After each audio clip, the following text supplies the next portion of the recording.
मैं उमा देवी, आम शिक्षक शिक्षा मित्र एसोसिएशन एवं दिव्यांग आम प्रशिक्षित शिक्षक एसोसिएशन की राष्ट्रीय अध्यक्ष, आज दिनांक 11/10/2021 की सुबह की पावन बेला के समय मैं उत्तर प्रदेश के समस्त शिक्षा मित्र भाई बहनों एवं मेरे शुभेच्छु आप सभी लोगों के सामने काफ़ी दिनों से चल रहा इतिहास का वह पन्ना, जिसको कई मोड़ पर लोग ला करके अपने अपने तरह से व्याख्यान किए, उस व्याख्यान का आधार मूल मंत्र मात्र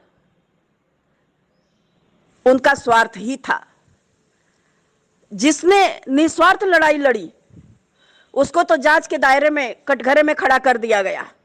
जिसने अपने घर का पैसा लगाया उसको तो लोगों ने ये भी नहीं पूछा कि वह किस हाल में जी रहा है और किन परिस्थितियों को काट रहा है। बड़ी विडंबना है, हमारे यहाँ ऋषि मुनि संत महात्मा या लोगों की धार्मिक आस्था पूजा पाठ पहले भी रही, आज भी है और कल भी रहेगी। लेकिन कुछ हालात को जब लोग बदलने में एक छलावा, एक दिखावा, एक ढोंग की रचना करते हैं, तब मैं तो ये सोचती हूं कि सच्चाई कहना बहुत ज़रूरी होता है। और उस सच्चाई को आज मैं लेकर आपके सामने ऑडियो डाल रही हूं, क्योंकि मैं भी काफ़ी दिनों से खेल देख रही थी। खेल देखने का मात्र मेरा एक उद्देश्य था कि शायद संत और महात्मा हैं, वो इको गार्डन में मेरे भी पास आए थे। इस स्थिति को मैंने उनसे अवगत कराया था कि महाराज जी, मेरे घरों में रोटी के लाले पड़े हुए हैं और इसका जीवंत उदाहरण मैं प्रमाण के साथ रखी हूं और वह भी दे दूंगी। इको गार्डन की फोटो, रोड पर मुलाकात की फोटो, महंत अयोध्या के राजूदास जी महाराज का। महाराज जी, मैं उमा देवी आपके चरण स्पर्श सदैव की हूं, लेकिन आज दुर्भाग्य है, मुझे विवश होकर आपसे यह प्रश्न करना पड़ रहा है कि आप जितने वचन दिए थे उन वचनों को निभाए क्या? आपने नहीं निभाया तो क्यों नहीं निभाया? आपको ईमानदार तो पसंद नहीं आए, दलाल जरूर पसंद आए। और कटु सत्य बोलूंगी कि आज तक आपने जो कहा, क्या उसकी एक भी बात पूरी हुई? मेरे से तो जो पर्सनल बातें हुई, मैंने कभी आपके ऑडियो वीडियो या कभी रिकॉर्डिंग मैंने कहीं बाहर नहीं किया। लेकिन 3 मार्च 2021 इको गार्डन में आपने कार्यक्रम लगवाया राजूदास उत्थान समिति का। आपके मुखाग्र बिंदु से सभी मीडिया के भाइयों ने खबरें लगाई। उन खबरों में बड़े साफ शब्दों में आपने कहा था कि शिक्षा मित्र परिवार का 75% काम हो गया है। सभी लोग आपके तरफ आगे बढ़े। मैं भी अपने लोगों से कही कि मेरे पास खुद ही महाराज जी आए थे और मैं खुद ही अयोध्या जा करके उनसे मिली भी हूं, वार्ता उनसे हुई है। वार्ता के क्रम में उन्होंने कहा है कि नहीं, हम मुख्यमंत्री जी से आप लोगों के दर्द को रखेंगे। ईश्वर जाने आपने दर्द कितनी बार रखा, कैसे, किस भाव में रखा। रिजल्ट जरूर हम लोगों ने देखा कि अभी तक एक प्रशासनिक मीटिंग भी नहीं हुई। ठीक है, आप महात्मा हैं, आपको हम लोग कुछ कह नहीं सकते, लेकिन जो छलावा हो रहा है उस छलावा पर आपका ध्यान जरूर आकर्षित कराऊंगी, क्योंकि बीड़ा जो आपने उठाया है, हकीकत है आप निस्वार्थ होंगे, लेकिन आपके साथ लगे निस्वार्थ नहीं है, क्योंकि उसका दर्द मेरे साथ घटना हुई है, मुझे बहुत अच्छे से पता है। मेरे 11 महीने की तपस्या को भी इन गद्दारों ने हर मोड़ पर छला, हर मोड़ पर ढोंग दिखाया, हर मोड़ पर नाटक करके मुझे परेशान करने का ही काम किया था। फिर भी मैं चट्टान की तरह अडिग रही और अपने मिशन की तरफ आगे बढ़ती रही, पहले भी, आज भी और कल भी बढ़ूंगी। आग्रह है महाराज जी आपसे कि आपका ऑडियो सुनने के बाद जो संतोष दुबे जी से आपकी वार्ता हो रही है, मैं भी बहुत आहत हुई। सभी हिंदू भाई बहन आस्तिक हैं, कोई नास्तिक नहीं है। और आस्था के साथ खिलवाड़ करना, धर्म के आड़ में ठेकेदारी करना और बेवकूफ बना करके लोगों को ईश्वर की आस्था का नसीहत देना, ये उचित नहीं है।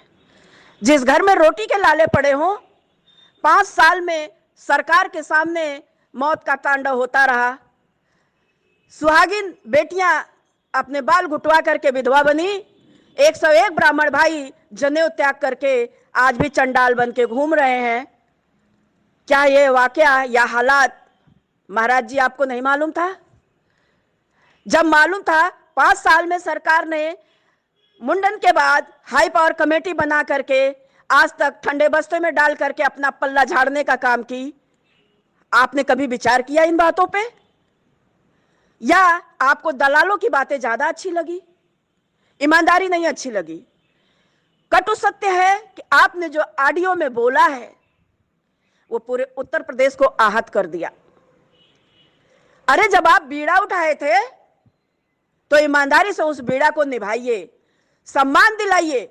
और जो आप आखिरी सेंटेंस, आखिरी लाइन बोल रहे हैं कि अभी तो मुहर लगी है इन लोगों पे, सपा की, बसपा की, कांग्रेस की, आप पार्टी की, वो हटने का कार्यक्रम शुरू हुआ है। तो जो पिछला 3 मार्च 2021 इको गार्डन में आपने मीडिया के सामने बयान दिया कि 75% काम हो गया है, वो कौन सा काम हुआ था? उसकी कोई रूपरेखा है? कोरे आश्वासन से 5 साल शिक्षा मित्र तड़प तड़प करके, घुट घुट करके जी रहे हैं। जिन घरों में लाशों का सैलाब उठा हो, जिन घरों में अनाथ बच्चे रोटी के लिए तड़पे हों, जिन घरों में सुहागिन सुहाग उजाड़ करके विधवा का रूप पकड़ के आज भी बिना श्रृंगार किए चल रही हों, जिन घरों में ब्राह्मण भाई जनेऊ त्याग करके चंडाल बन के घूम रहे हैं, उन घरों में क्या ये खेलने का समय था? महाराज जी आपसे आग्रह है कि आप अपने बीड़ा को निभाइए, और बीड़ा यदि आप नहीं निभाएंगे तो साधु, संत, महात्मा सभी से लोगों की आस्था उठ जाएगी। इसलिए उठ जाएगी कि बहुत से साधु संतों का वाकया भारत में देखा है लोगों ने, चाहे वो आसाराम बापू रहे हो, चाहे वो राम रहीम रहे हो, चाहे और भी लोग रहे हो, जिन्होंने जैसा किया वैसा उनके सामने आया। मैं ये नहीं चाहती कि आपके छवि को कोई धूमिल करे, आपके सम्मान को कोई उंगली उठावे। आप अपने बातों पर अडिग रहिए और सम्मान दिलाने का काम करिए। भीड़ क्या है? जो दर्द का मारा है उसको जहां जो बुलाएगा वहां जाने को तैयार रहेगा। मैं सत्य लिखती हूं ग्रुपों में, और सत्य के पीछे मैं लकीर की फकीर हो जाती हूं कि आज भी अंधभक्ति नहीं होनी चाहिए। ये अंधभक्ति मैं इसलिए कह रही हूं कि सारे वाक्य आंखों से देखने के बाद मूल्यांकन की क्षमता तो होनी ही चाहिए एक अध्यापक परिवार में। भगवान ने हमें सबसे सर्वोपरि ताज अध्यापक का हमारे माथे पे चंदन तिलक के साथ लगाया था। हम गुरु के रूप में पूजनीय माने जाते थे। जिस कच्चे मिट्टी के घड़े को हम लोग जिस साँचे में बनाते हैं, वह मिट्टी का घड़ा IAS, PCS, जज और यहां तक कि उच्च वरिष्ठ पदों पर बैठे हुए हैं। महाराज जी ये वेदना है मेरी, और मेरे साथ साथ उत्तर प्रदेश के 1,72,000 परिवार, उनके शुभेच्छु, उनके इष्ट मित्र, नातेदार सभी की है। क्योंकि मेरे द्वारा पढ़ाया हुआ बच्चा अन्य वरिष्ठ पदों पर बैठा हुआ है। हमें जो मुहर लगाई गई माननीय न्यायालय की, उस मुहर के साथ वो पीड़ा, वो वेदना शायद आज आखिरी पल तक भी कोई अब दूर न कर पाएगा, जितना मैंने कष्ट काटा है। यदि आप मैदान छोड़कर भागते हैं महाराज जी, यह प्रश्न आपके ऊपर ऐसा प्रश्न चिन्ह खड़ा करेगा जिस प्रश्न चिन्ह का आपने कभी अनुमान भी नहीं लगाया होगा। क्योंकि मैं स्वयं आपको दान देकर आई हूं। मैं जो दान देती हूं वो कहती नहीं हूं किसी से, और ना कहूंगी, लेकिन विवस्था में मुझे ये शब्द कहना पड़ रहा है। मेरे भाई बहनों ने अथाह दान दिया है, ये मुझे भी पता है। तो आपसे अपील है, गुजारिश है, रिक्वेस्ट है कि आप पहले सम्मान दिलाइए, उसके बाद आगे का कार्यक्रम करिएगा। रही बात, आप कहते हैं आत्मा की शांति के लिए, हिंदू रीति रिवाज के अनुसार किस विधि विधान से आत्मा की शांति की जाती है, ये बहुत आपको भी अच्छे से पता है।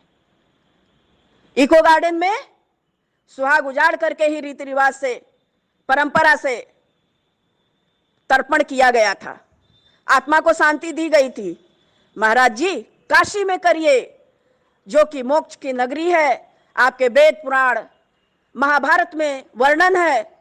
आप महात्मा है तो आपको जरूर यह अध्याय पता होगा कि मोक्ष कहाँ मिलता है। यदि पिंडदान करा रहे हैं आत्मा की शांति के लिए, तो गया बिहार में करिए, बिहार राज्य और गया जिले में आप जाकर के पिंडदान कराइए। अयोध्या तो श्री राम जी की नगरी है।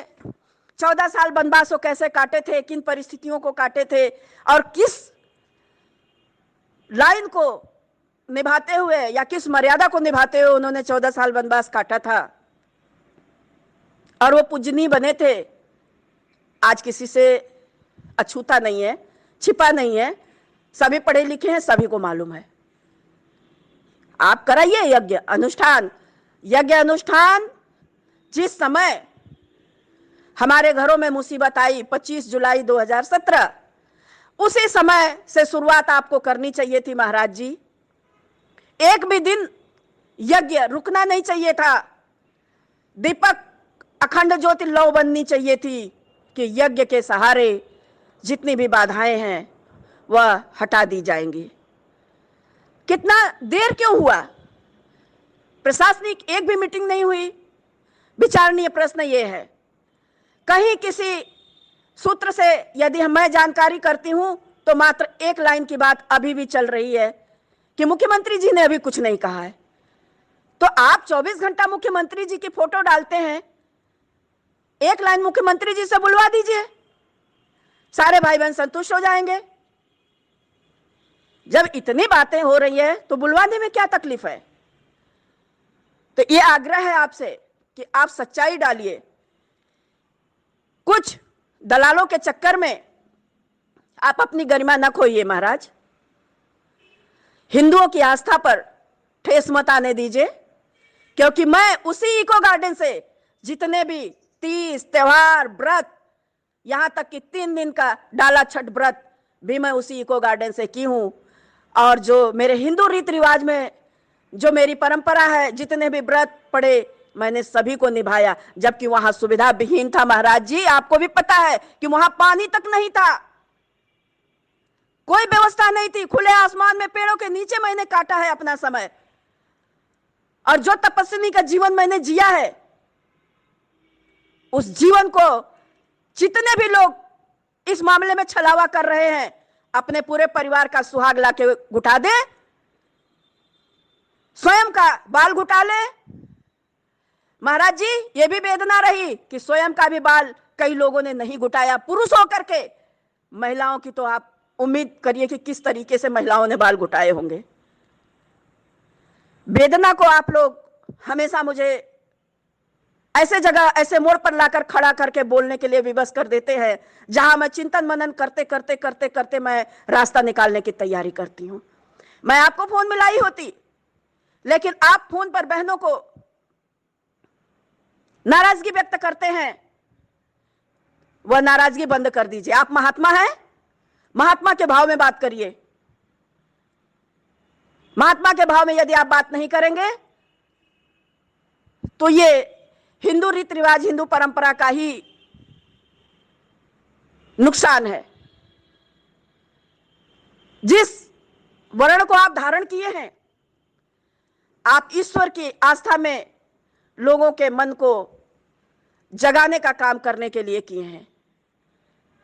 और जब आपकी ऑडियो सुनने के बाद लोगों का मन इतना व्यथित है कि एक महात्मा होकर के इस तरह से बोल रहे हैं, पहले बोले 75% काम हो गया है, अब कह रहे हैं अभी तो मेल मिलाप कर रहा हूं। तो आपसे महाराज जी अनुनय विनय के साथ कि आप मुख्यमंत्री जी को 2 लाइन बुलवा करके वही संदेश भेज दीजिए, क्योंकि हमारे मुख्यमंत्री जी भी संत और महात्मा ही हैं। और मेरी जो पहली लाइन हुआ करती थी वो गोरक्षनाथ महाराज के ही उद्घोष हुआ करता था। आप शायद जा करके बता करके पूछते तो शायद ये जो सपा, बसपा, कांग्रेस, आप या अन्य पार्टियों का जो दोषारोपण हो रहा है ना, ये चीज ना होता। सारी पार्टियां बदल के आती हैं, कोई पार्टी किसी के बाप की बपौती नहीं है। समाज जो अच्छा काम करेगा वो समाज में आकर के खड़ा रहेगा, वो पार्टी राज करेगी। हमें जो सम्मान देगा हम उसको वोट देंगे। सीधा फंडा, बहुत क्लियर भाव में बोल रही हूं। आस्था सभी की भगवान से है, आस्था सभी जुड़े रहेंगे। आज कल जुड़े थे, आज जुड़े हैं, कल भी जुड़े रहेंगे। लेकिन कोई हमारे लिए मौत का सौदागर भेजे, कोई हमारे परिस्थितियों को दास बना दे, कोई हमारे समय और हालात को भुनाने का काम करे, हमारे घरों की तकलीफ कोई देखे ना, कोई 5 साल बीत जाए शोक संवेदना तक ना व्यक्त करे और कोई 5 साल में 1 रुपया ना बढ़ाए, किस भाव में आप हम लोगों को सांत्वना देंगे महाराज जी? कभी आप विचार करते हैं? आप दूसरे को फट से उठा के कहते हैं कि फला फला। अरे हम तो ये मानते हैं जिसने हमें माथे चंदन तिलक लगाया, चाहे वो कोई पार्टी हो, हम सम्मान सभी का करेंगे। और नियमानुसार जो सत्ता में पार्टी बैठती है उससे मांगने का हक अधिकार हर कर्मचारी का है, हर विभाग का है। वो जाएगा मांगने, जो देगा सत्ता में बैठ करके जनता को अपना बनाएगा, जो नहीं देगा वो अपना नहीं बना पाएगा। ये बहुत साफ है, बहुत क्लियर है। इतना तो समझदार एक अनपढ़ के पास भी है कि वह भी समझता है कि कौन क्या कर रहा है। महाराज जी, आप मेरे इन बातों को अन्यथा न लीजिएगा, मैं भी आपकी बेटी हूं। बड़े करीब से आपकी चर्चा मेरे साथ होती थी, आज विवश होकर के मुझे ऑडियो डालना पड़ा। और अब उन दलालों के लिए, जिन दलालों ने दूसरे लोगों की जांच लूटने के मामले में कराई थी, जिन सपोलों ने, जिन तुलतुलों ने जांच कराई थी, उनके लिए यह व्याख्यान है। ध्यान से सुनो। तुम लोगों ने जब जांच कराई थी तो तुम लोगों को नहीं मालूम था कि किसी को क्लीन चिट मिल जाएगी, क्योंकि ईमानदारी का सबूत जो बेईमान होते हैं ना, वह आभूषण ईमानदारी का नहीं पहन सकते। उन बेईमानों को सब जगह बेईमानी ही दिखती है और उन्होंने अपने मुंह में कालिक पोत करके बाकायदे घूमे।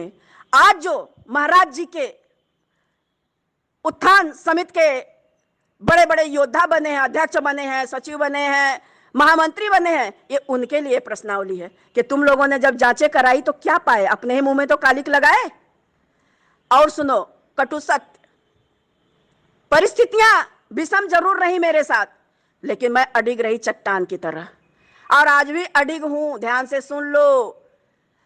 तुमने खेला, तुमने क्यों नहीं अकाउंट खुलवाया भाई? तुमने क्यों नहीं पारदर्शिता रखी? मुंह से पारदर्शिता रखी जाती है क्या? ईमानदार होते तो जो पिछली बार चिल्ला चिल्ला के कह रहे थे कि भागने नहीं दूंगा उत्तर प्रदेश से, तुम कहां भागोगे? खुद विचार करो। तुम्हें कभी यह सोचा कि जिन बहनों ने तुम्हें बिना खाए कहीं जाने नहीं दिया, जिन बहनों ने तुम्हें बिना पूछे किसी काम को नहीं किया, उन बहनों को तुमने पीठ पीछे छुरा घोंप दिया। तुम कितने बड़े ईमानदार हो और कितने बड़े रईस पिता के पुत्र हो, विचार करो। इको गार्डन से तुमने कितनी ललकारते हुए डाली थी पोस्टें, ऑडियो वीडियो, कभी मूल्यांकन किए उसका कि बोले और भूल गए? तो सोच लो कि तुम क्या हो। और रही बात रईस की, तो ध्यान से सुनो। यज्ञ बड़ा पवित्र चीज होता है। यज्ञोपवीत जो हुआ शुरुआत, उसमें तुम्हें किसी से तो भीख मांगनी ही नहीं चाहिए थी। जो जाते अपने स्वेच्छा से भगवान के आस्था के नाम पर जरूर 101% दे करके ही आते। और बड़ी विडंबना, मैं तो देकर आई, कुछ ऐसे भी चाटुकार रहे जो मंदिर में लेने गए हैं, मंदिर को देने नहीं गए हैं। दो लोगों को तो छलावा भेज रहे हैं कि हम देंगे, हम लेंगे, लेकिन मैंने जो किया है कभी किसी के 1 रुपए की गुनहगार नहीं की। और मैं मंदिर के भाव पे बताऊं तो जो लोग चढ़ावा चढ़ाए वो अपने कंधे पर लादते हुए वापस आए। जो लोग कुछ वहां दर्शन करने गए वो भी कुछ न कुछ लेकर के ही आए। और मैं गई हूं तो मैं दे करके ही आई हूं, खाली मैं परमात्मा का आशीर्वाद लेकर घर लौटती हूं। विचार कर लो तुम कैसे ईमानदार, और जिसको तुमने कटघरे में खड़ा किया था वो कितना ईमानदार। अब बिल्ला हज को नहीं जा रहा है क्या? बिना अकाउंट के हाथों की लूट, वो भी भगवान की आस्था के साथ खिलवाड़ करके। तुम लोग सोचो कि तुम्हारी क्या नीयत है, तुम्हारी क्या सोच है, तुम्हारी करतूतें क्या है। तुम खाली बेवकूफ बना रहे हो आम शिक्षा मित्र भाई बहनों को। और जो शिक्षा मित्र भाई बहन उतावले होकर के कूद रहे हैं उनके लिए भी एक प्रश्न, आप लोगों ने कभी झांक कर देखने की कोशिश की? कभी पूछने की कोशिश की कि इको गार्डन का तपता हुआ व्यक्ति के साथ किन किन परिस्थितियों में, किन किन प्रशासनिक कार्रवाइयों के साथ गुजरना पड़ा, किन किन हालात को काटना पड़ा, और किससे मैंने 1 रुपया लिया कि मुझे चंदा भेजो तो मैं फला जगह जाऊंगी देखने की सरकार क्या कर रही है, सरकारी आदेश देखने जाऊंगी। विचार करो, चिंतन मनन करो। परिस्थितियां उल्टी हैं, पहले भी थी, आज भी हैं। आखिरी क्षण है, संवैधानिक तरीका अपनाने की जरूरत है।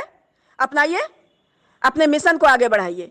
मेरा उद्देश्य इस ऑडियो को भेजने का एकमात्र था कि जितनी अफवाहें चल रही हैं, अफवाहों पे विराम लगना चाहिए। सत्यता के साथ महाराज जी अपना यज्ञ 10 रुपए में भी करा सकते हैं। यज्ञ ऐसी चीज है, तो 10 लाख की क्या जरूरत थी? और जो कह रहे हैं कि मैं बड़े पारदर्शिता के साथ हिसाब दूंगा, अरे तुम्हारा दामन तो पहले भी दागदार है, तुम क्या पारदर्शिता के साथ हिसाब दोगे? तुमने तो बहनों को नहीं छोड़ा, तुमने तो अपने उन पवित्र स्थानों को भी धोखा दे दिया जिस स्थान में हमारे पूर्वज पैदा हुए। हम लोग भी उसी सनातन धर्म में हैं, उसी आस्था उसी विश्वास को भी हम लोग मानते हैं। तुमने तो भगवान को भी धोखा दे दिया। इंसान की तो बात ही दूर छोड़ो। और रही बात कर्मठता की, कर्म करने वाला व्यक्ति हमेशा कोहिनूर होता है, उसको किसी के भीड़ की या किसी के उसकी जरूरत नहीं होती है। मैं सत्य की हमेशा जीत को समझ करके आगे बढ़ती हूं और आवाज लगाती हूं। आखिरी मिशन कहूंगी उत्तर प्रदेश के अपने शिक्षा मित्र भाई बहनों को कि आप लोग इत्मीनान से रहिए, कमेंट गलत किसी के ऊपर ना करिए। ना समझदारी हो, हालात वाकया नहीं आप जानते हैं तो फालतू बोलिए मत। आस्था सभी की है, हिंदू सभी है, कोई नास्तिक नहीं है, सभी आस्तिक हैं। लेकिन आस्था के साथ खिलवाड़ ये पसंद नहीं है, ये उचित नहीं है। ये दुर्भाग्य कहलाएगा कि एक अध्यापक गुरु की गरिमा को नवाजे जाने के बाद भी अंधभक्ति की तरफ जा रहा है। स्थिति को समझिए और अपने हालात के हिसाब से जो आप दान कर सकते हो करिएगा। किसी के बाप की बपौती मत बनिए कि आप 1100, 11,000, 11 लाख, 11 करोड़, 11 अरब, 11 खरब या नील महानील पद्म शंख तक आप दे आएंगे। बहुत सारी गिनतियां हैं, बहुत सारे रईस लोग पड़े हैं, लेकिन भगवान की कहावत है कि भूखे पेट भजन होए न गोपाला। इस लाइन का चरितार्थ ये ना करिएगा इस लाइन की चरितार्थ सार्थक सिद्ध है कि यदि आस्था भगवान परमात्मा ईश्वर को मानते हैं तो यदि आपको भूख लगी है तो पहले आत्मा को शांत करिए, फिर परमात्मा का भजन करिए। भगवान भूखे पेट भजन को भी और जो आस्था है उसको भी देखते हैं। तो विषम परिस्थितियों में विरह वेदना को दूर तक कोई सोचे, कोई आपके लिए निस्वार्थ लड़े, बिना आपसे चंदा लिए लड़े और बिना आपका नुकसान किए, आपका हित को ध्यान में रखते हुए आगे बढ़े, इस निस्वार्थ को आप लोग अनदेखा जिस दिन करेंगे, शायद ईश्वर भी उस चीज को आपके जमीर से पूछ देंगे कि स्वार्थ कितना कहां करना चाहिए। नहीं अगर समझ में आता है तो बिल्कुल मत बोलिए, बोलने की जरूरत नहीं है। और आखिरी प्रश्न दलालों के लिए, अब अपने होश में रहो। तुम्हारे भी वही करतूते हैं जितने को तुम उंगली उठा रहे हो कि फला संगठन डर रहा है, ढिमाके संगठन उसकी गद्दी जा रही है, डर रहा है। अरे किसी की गद्दी तुम क्या लोगे? तुम ईमानदार की गद्दी क्या लोगे? तुम अपने बेईमानी की गद्दी बचाने के लिए जितना झूठ बोल सकते हो, जितनी भगवान की आस्था के साथ खेल सकते हो, तुमने खेल लिया।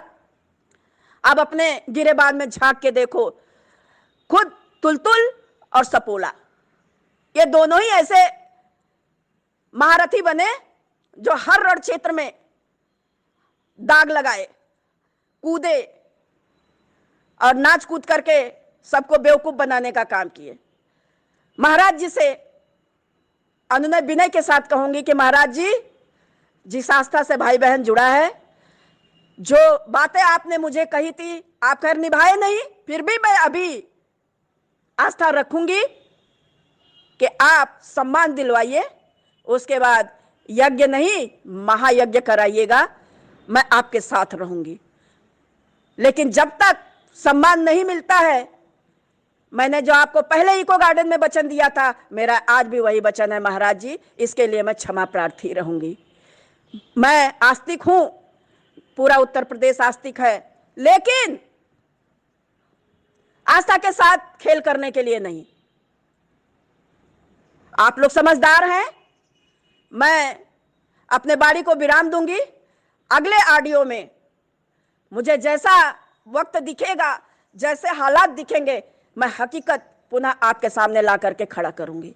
ज्यादा समय अब नहीं है। 16 से 21 वह दिन है जिस दिन तुलतुले और सपोले ने कहा था समायोजन बहाल हो रहा है, मुख्यमंत्री जी आ रहे हैं, और नहीं आएंगे तो आप लोग विचार कर लीजिए कि क्या करना है। झूठ वो नहीं चलता है, सच बोल दो। सभी को पता है मुख्यमंत्री जी जो चाहेंगे अपने स्वेच्छा से करेंगे। जब उन्होंने बेटियों को दरकिनार कर दिया, जब उन्होंने हिंदुत्व का राग अलापने वाली बीजेपी सरकार ने 101 ब्राह्मण भाई के जनेऊ को दरकिनार कर दिया, तो तुलतुल झूठ बोलने से या सपोला बनने से नहीं कोई इतना खुश मिजाज हो जाएगा। आप लोग समझदारी से काम लीजिए और आगे बढ़िए। परमात्मा करे सभी का कल्याण हो। इसी आशा और विश्वास के साथ अपने बाड़ी को विराम दूंगी, और जो मेरे भाई बहन परेशान हैं उनसे कहूंगी, ईश्वर में आस्था रखिए, धैर्य रखिए। कितने दिन कोई शोषण करेगा, लेकिन शोषण करने का मौका आप लोग खुद दे रहे हैं, क्योंकि आप लोग समझदारी से काम नहीं ले पा रहे हैं। और मैं उन अनाथ बच्चों के लिए जिनको 5 साल में किसी ने रोटी नहीं दिया, किसी ने पूछा नहीं, किसी ने यह नहीं समझा कि वो अनाथ हुए भाई बहन, उनके बच्चे रोटी कैसे खा रहे होंगे। शहीद की आत्मा से यज्ञ के नाम पे खेल जरूर शुरू हो गया। तो विचारणीय प्रश्न है सभी के लिए। इसी आशा और विश्वास के साथ धन्यवाद करूंगी। हमारे चैनल का सबसे पहले नोटिफिकेशन पाने के लिए सब्सक्राइब करें और बेल आइकन को दबाना ना भूलें, ताकि सबसे पहले आपको हमारे चैनल की वीडियो का नोटिफिकेशन प्राप्त हो।